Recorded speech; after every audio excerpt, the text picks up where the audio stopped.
बिस्मिल्लाहिर्रहमानिर्रहीम। आज हमें चैप्टर 5 जो है वो स्टार्ट करना है, इनिशिएटिंग एंड मैनेजिंग चेंज। ठीक है, इसके लिए सबसे पहले मैं आपको कुछ स्लाइड्स भी दिखाऊंगी और उसके बाद जो है वो मैं आपको बुक से भी बताऊंगी। ठीक है, अगर हम एक स्लाइड्स का थोड़ा सा ओवरव्यू कर लें तो हमारे पास लीडरशिप एंड मैनेजमेंट का जो टॉपिक है चेंज मैनेजमेंट आपको नजर आ रहा है ना। अगर किसी को स्क्रीन शेयर ना हो रही हो तो उसने मुझे जो है वो इन्फॉर्म करना है फौरन से। ठीक है। Okay ma'am. हाँ, अच्छा जी। ये हमारे पास जो है लीडरशिप एंड मैनेजमेंट का टॉपिक है चेंज मैनेजमेंट। इसमें सबसे पहले जो हमारे ऑब्जेक्टिव्स हैं वो कौन कौन से हैं जो कि हमने कवर करने हैं। ठीक है, सबसे पहले देखिए डिफाइन चेंज। चेंज क्या होता है, discuss the types of change. आपने टाइप्स ऑफ चेंज को जो है वो डिस्कस करना है। डिफरेंट चेंज थेरीज जो हैं वो कौन कौन सी हैं और चेंज प्रोसेस जो है वो कौन सा है आपने डिटेल में जो है वो बताना है। ठीक है, तो बेसिकली आपके चैप्टर 5 में जो कह लो बहुत ज्यादा इंपॉर्टेंट क्वेश्चंस है ना जो यूएचएस में आने के जिनके चांसेस हैं वो यही क्वेश्चन है। ठीक है, तो ये आपने जो है ना वो क्या करना है, इनको एक दफा गो थ्रू करना है और इनको एक दफा रीड आउट कर लेना ताकि आपको इसका आइडिया हो जाए।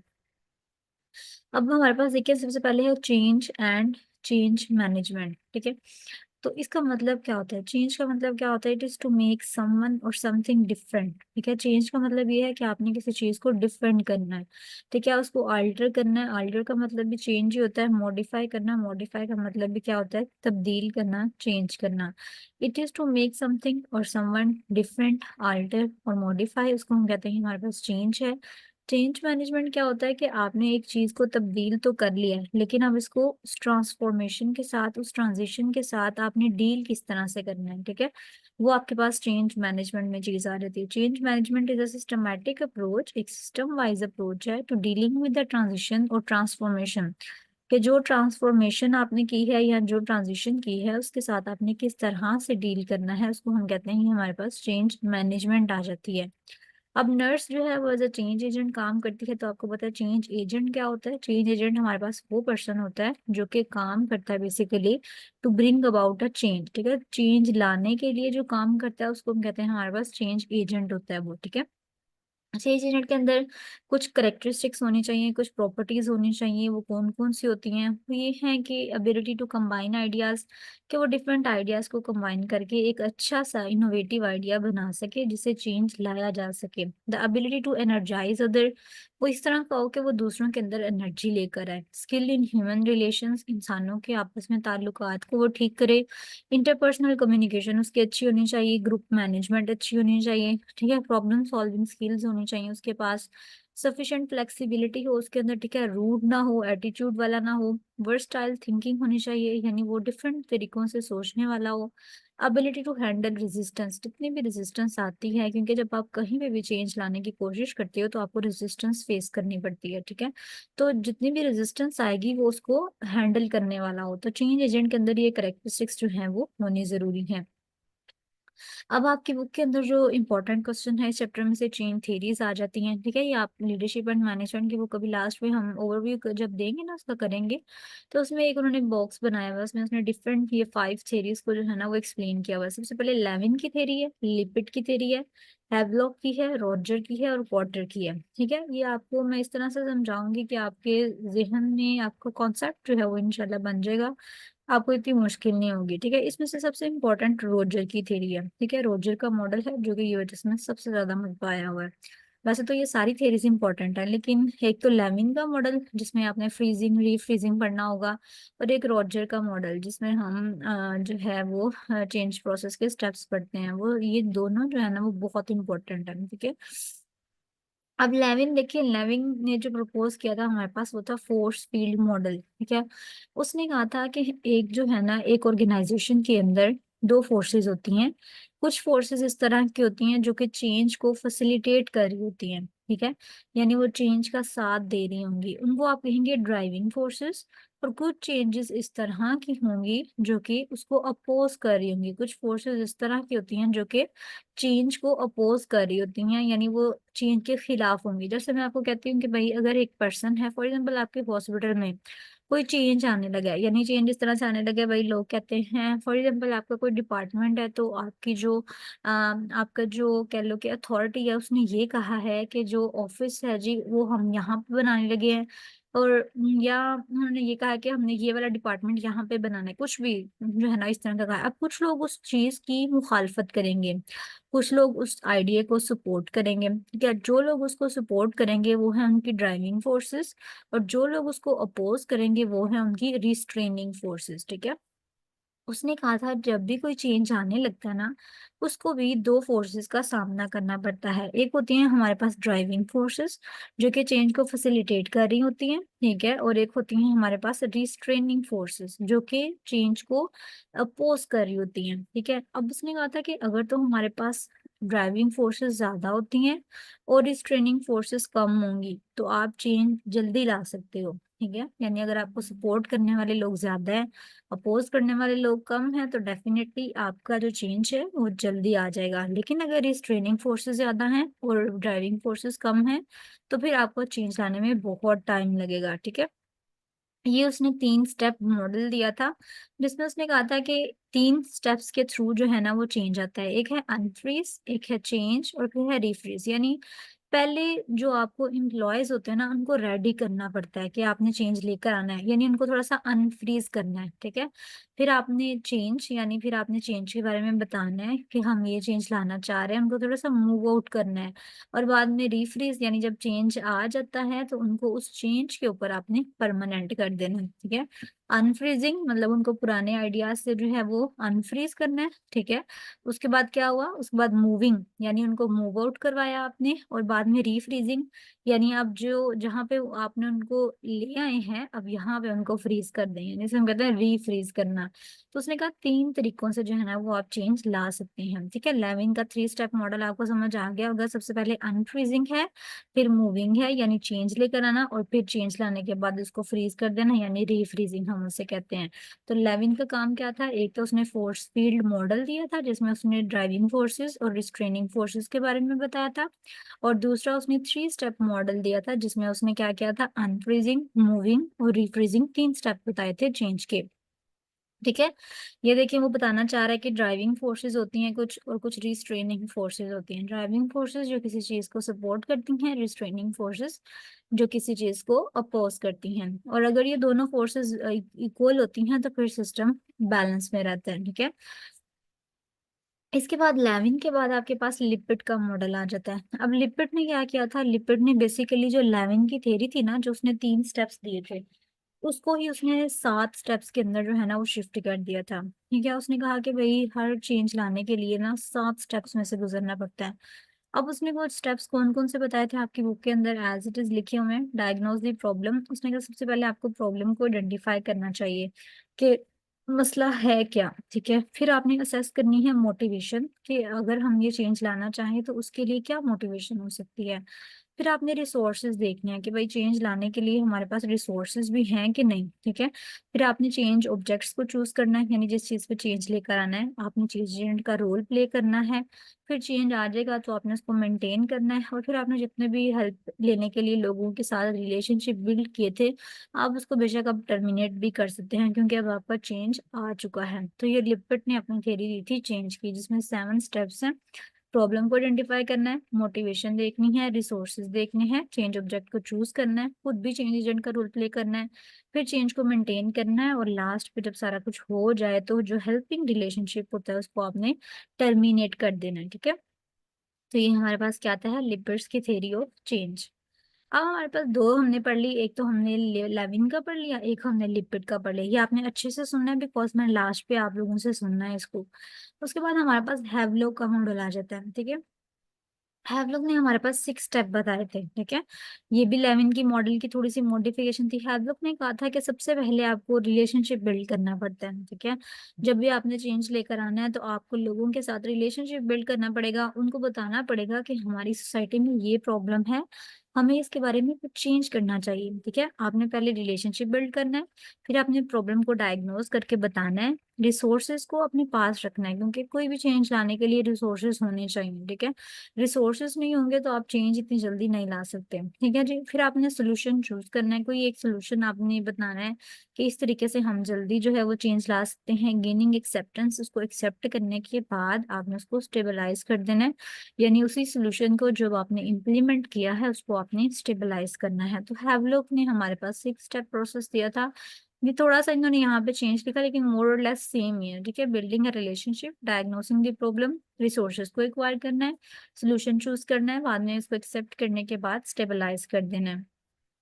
अब हमारे पास आता है मेन मॉडल, जो कि बहुत दफा ये वजह से में रिपीट हुआ है, रोजर मॉडल। रोजर हमारे पास एक ब्रॉडर अप्रोच के साथ आया था, ठीक है।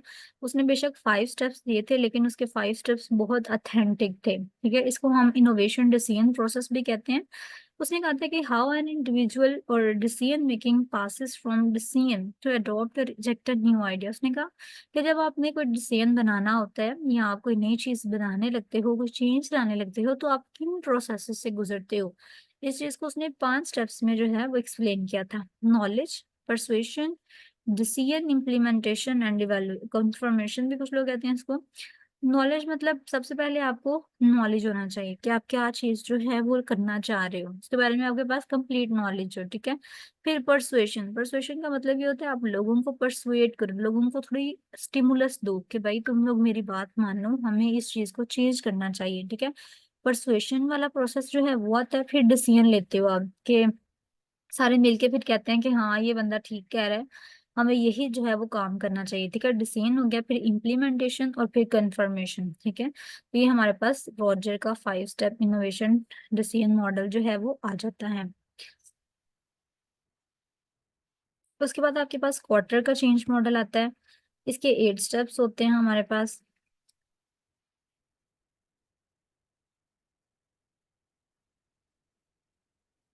अच्छा जी, तो हम बेसिकली ये रीड कर रहे थे कि जो है रॉजर का मॉडल, जो हमने पढ़ा था कि रॉजर के मॉडल में हमने 5 चीजें जो है वो डिस्कस कर ली थी, ठीक है। इसमें सबसे पहले नॉलेज था, persuasion, decision, implementation and confirmation, ठीक है।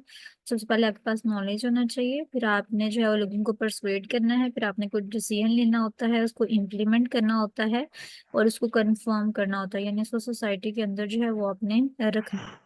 तो नॉलेज, परसुएशन, डिसीजन, इम्प्लीमेंटेशन और कंफर्मेशन, ये हमारे पास स्टेजेस थी जो आपने करनी है, ठीक है। उसके बाद अगर हम नेक्स्ट देखें तो हमारे पास क्वार्टर का चेंज मॉडल आता है। इसके हमारे पास 8 स्टेप्स होते हैं। ये भी चेंज लाने के लिए जो है वो इन्वायरमेंट जो नेसेसरी होता है उसको इसने एक्सप्लेन ज्यादा किया था क्वार्टर के चेंज मॉडल ने। कौन कौन सी चीजें थी इसमें देखें, सबसे पहले उसने कहा था यहाँ से आपने स्टार्ट करना है और यहाँ पे आपने फिनिश करना है। Create a sense of urgency, यानी आपने सबसे पहले लोगों के अंदर एक सेंस क्रिएट करनी है कि चेंज लाना बहुत जरूरी है। बिल्ड अ लार्ज पावरफुल कोalition, कोaliशन कहते हैं बॉन्ड को, ठीक है। आपने दूसरों के साथ जो है वो अच्छे से बॉन्ड क्रिएट करना है, दूसरों के साथ रिलेशनशिप अच्छा करना है। Develop a vision for change, उनके अंदर एक विजन क्रिएट करना है कि आपको चेंज लाना चाहिए। कम्युनिकेट द विजन, उनको बताना भी है कि भाई मेरे जहन में क्या चीज चल रही है। रिमूव दी ऑब्स्टेकल्स, जितनी भी रुकावटें आती हैं आपने उनको रिमूव करना है। जनरेट शॉर्ट टर्म विन्स, यानी आपने आपको छोटे छोटे जो है वो जीत के थ्रू उनको सेलिब्रेट करके अपने आप को बताना है कि हम अपने गोल की तरफ मूव कर रहे हैं, ठीक है। उसके बाद आपके पास क्या आ जाता है जी, बिल्ड ऑन विन्स, यानी आपने जो अगर आपको छोटी छोटी सक्सेस की तरफ अगर आप मूव आउट कर रहे हैं, ठीक है, तो आपने जो है वो उसको अच्छे से मतलब आपको बताना चाहिए कि आप सक्सेस की तरफ जो है वो जा रहे हैं। उसके बाद इम्बेड चेंज इनटू कल्चर, और फाइनली जब आपको सक्सेस मिलती है, आप चेंज लाने के काबिल हो जाते हो, तो आपने क्या करना है, उस चेंज को कल्चर के अंदर इनकलकेट करना है, इम्बेड करना है, ठीक है। तो यहाँ से स्टार्ट करके यहाँ पे आपने फिनिश करना है।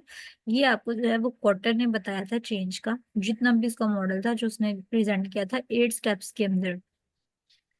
अब ये हमारे पास नॉर्मल जो हमारी बुक के अंदर एक बॉक्स आपको मिलेगा, जिसमें मतलब उन्होंने ना ये जनरल स्टेप्स बताए हुए हैं, ठीक है। चेंज प्रोसेस के लिए जो जनरल स्टेप्स होते हैं वो कौन कौन से होते हैं, देखिए सबसे पहले आता है आइडेंटिफाई दी प्रॉब्लम। आपने प्रॉब्लम को आइडेंटिफाई करना है या अपॉर्चुनिटीज को आइडेंटिफाई करना है, उसके बारे में आपने जितना भी डाटा आपको चाहिए आपने उसको कलेक्ट कर लेना है, ठीक है। ये प्रॉब्लम है, इसका ये सोल्यूशन हो सकता है, ठीक है। Select and analyse the data, आपने डाटा को सिलेक्ट करना है, उसको एनालाइज करना है। फिर आपने चेंज के बारे में एक प्लान बनाना है कि भाई हमने इतने टाइम में इतने रिसोर्सेज के साथ चेंज लेकर आना है। आइडेंटिफाई दी सपोर्टर्स और अपोजर्स, आपने अपने सपोर्टर्स को भी देखा है, यानी आपके चेंज लाने के लिए कौन कौन से लोग आपको सपोर्ट कर रहे हैं और कौन कौन से लोग आपको अपोज कर रहे हैं। प्रिपेयर टू हैंडल रेजिस्टेंस, आपको पता है जब भी आपने चेंज लाना होता है तो बहुत सारे लोग होते हैं जो कि आपको रेजिस्ट करते हैं, ठीक है, जो कि रुकावट बनने की कोशिश करेंगे। तो आपने क्या करना है, उनको उस रेजिस्टेंस को हैंडल करने के लिए हमेशा प्रिपेयर रहना है, ठीक है। Evaluate the effectiveness of the change, जो आप चेंज लेकर आए हैं उसकी इफेक्टिवनेस को आपने इवेलुएट करना है।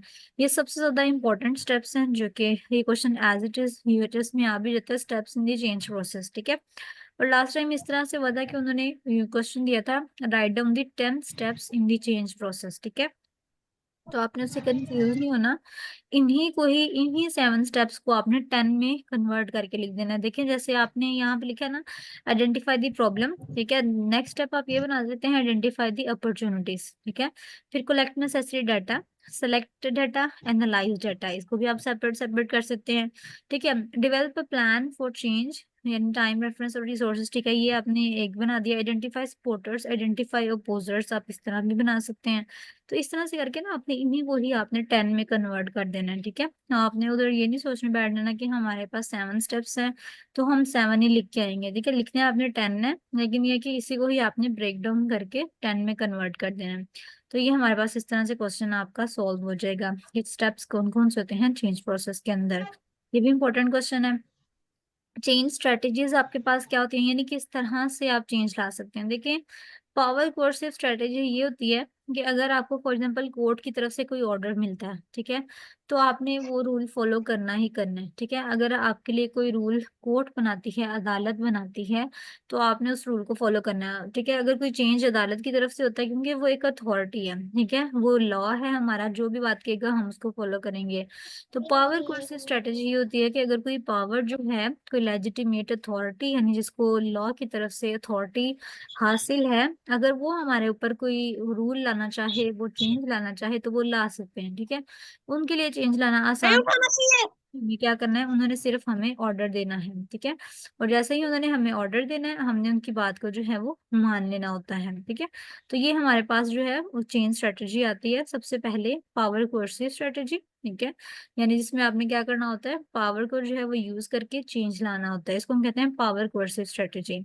उसके बाद नेक्स्ट हमारे पास आता है empirical rational model. Empirical rational model में क्या होता है, ये इसके अकॉर्डिंग, इस मॉडल के अकॉर्डिंग ये कहा जाता है कि जो लोग होते हैं ना वो ज्यादा रैशनल होते हैं, ठीक है, यानी वो क्या करते हैं, उनको पता होता है हमारे बारे में क्या चीज ठीक है, क्या चीज ठीक नहीं है। अगर तो चेंज इस तरह का होगा ना, जो कि उनके रैशनल के ऊपर, उनके जो बिलीव्स हैं या जो उनकी सोच है उसके अकॉर्डिंग होगा, तो वो उसको मान लेते हैं, ठीक है, वो चेंज को।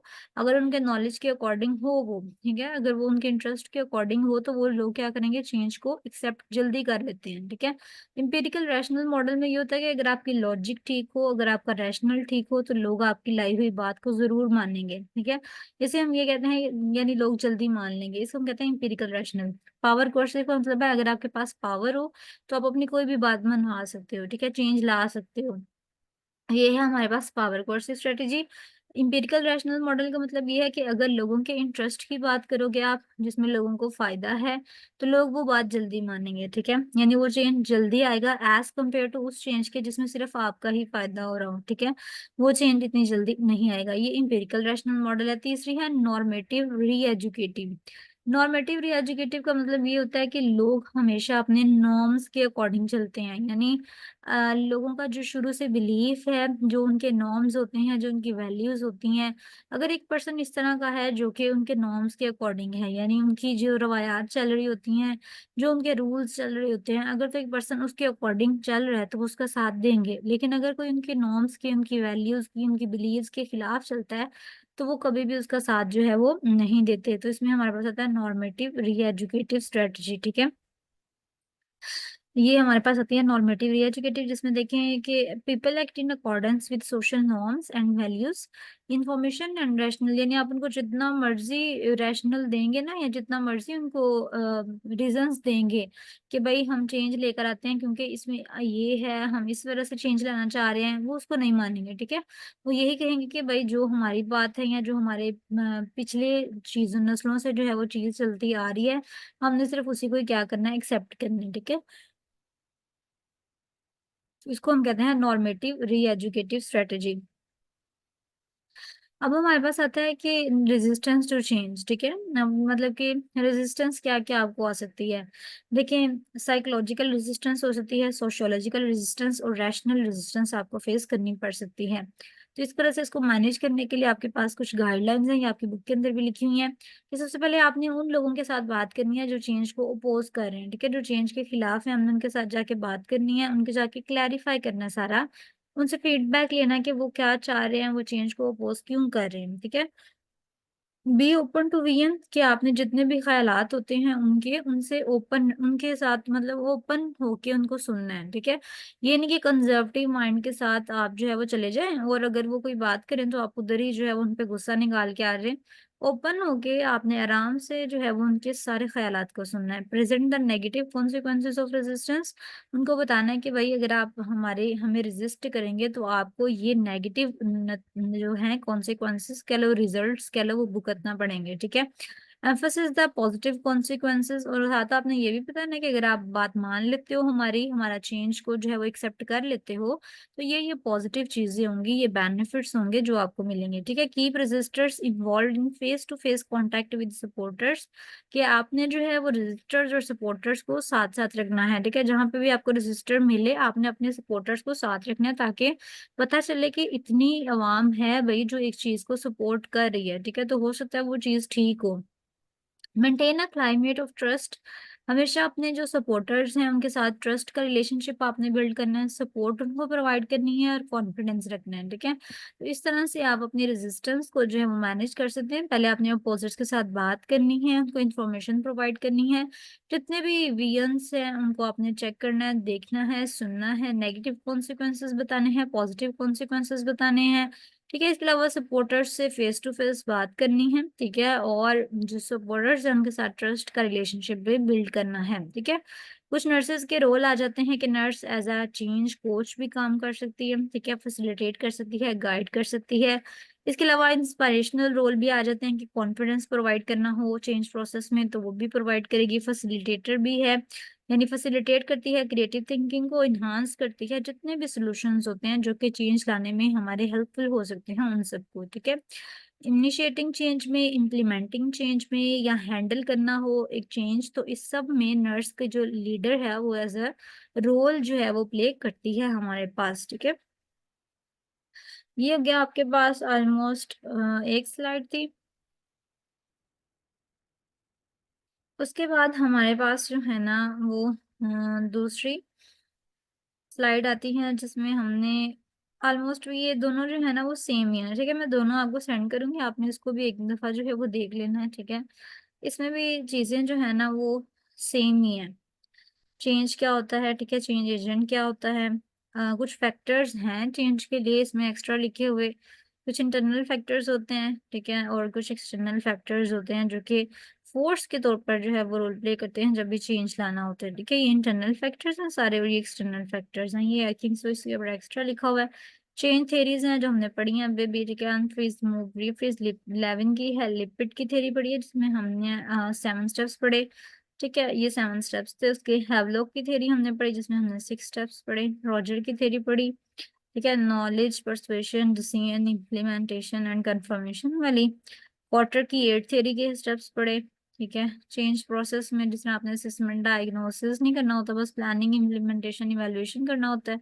ठीक है, ये 7 स्टेप्स है जो कि मैंने आपको बताया बहुत इंपॉर्टेंट है, यूएचएस में आते रहते हैं। ठीक है, ये power coercive strategy, empirical rational model और नॉर्मेटिव री एजुकेटिव, और ये कुछ रेजिस्टेंस है और आपने मैनेज कैसे करना है इनको, एक नर्स किस तरह से रोल प्ले कर सकती है। ठीक है, तो यही चीजें हैं बार बार अगर आप अपनी बुक के ऊपर भी देख लें एक दफा।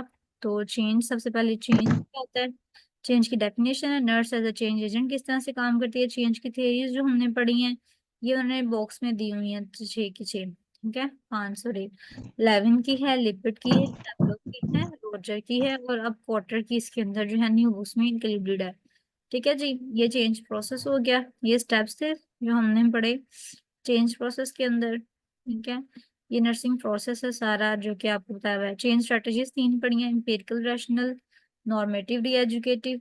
ये कुछ रेजिस्टेंस जो कि चेंज में फेस करनी पड़ती है, नर्स का रोल क्या होता है इनिशिएटिंग में, इम्प्लीमेंटिंग में, ठीक है।